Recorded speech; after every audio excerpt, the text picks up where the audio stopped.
ஏன்னா நம்ம இன்னைக்கு எங்க வந்திருக்கோம்னா சென்னையில உள்ள நுங்கம்பாக்கத்துல உள்ள வள்ளுவர் கோட்டம் தான் வந்திருக்கோம். வாங்க உள்ள போய் பார்க்கலாம் என்ன இருக்குன்னு. அறம் பொருள் இன்பம்ட்டு ரொம்ப பிரம்மாண்டமா இருக்கு இந்த என்ட்ரன்ஸ். வாங்க உள்ள போய் பார்க்கலாம் என்ன இருக்குன்ட்டு. இன்னும் வந்து பார்த்ததுக்கு அப்புறம் தாங்க தெரியுது ஏதோ அரண்மனையில உள்ள மாதிரி ரொம்ப பிரம்மாண்டமா செஞ்சு வச்சிருக்காங்க. வேற லெவல்ல இருக்கு.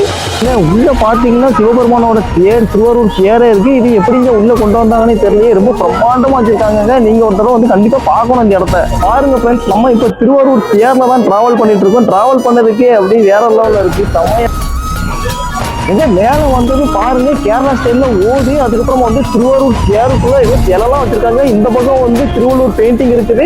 அதுக்கப்புறமா பாத்தீங்கன்னா அழகான இந்த மாதிரி சிற்பங்கள்லாம் இருக்குது. பாத்தீங்கன்னா வேற லெவல்ல இருக்குது. மழை வேற வர்ற மாதிரி இருக்கு. வாங்க நம்ம சீக்கிரமா வீட்டுக்கு போயிடலாம் லைட் ஷோ முடிச்சுட்டு. உள்ள பாத்துக்கிட்டீங்கன்னா திருவள்ளூர் ஒரு ஸ்டாச்சுலாம் பாத்தீங்கன்னா வேற லெவல்ல செதுக்கி வச்சிருக்காங்க. செம்மையா இருக்குது. நீங்க கண்டிப்பா ஒரு நாள் வந்து பாருங்க. தெய்வ புலவர் திருமகனார் திருவள்ளுவர்.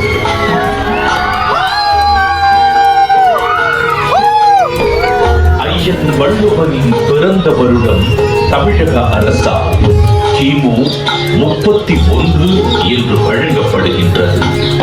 சென்னையின் மயிலாப்பூரில் வாழ்ந்ததாக கருதப்படும் இவர் காவிரி பாக்கத்தை ஒட்டி வாழ்ந்து வந்த மார்க்சை என்பவரது மகள் வாசுகியை மணமுடித்தார்.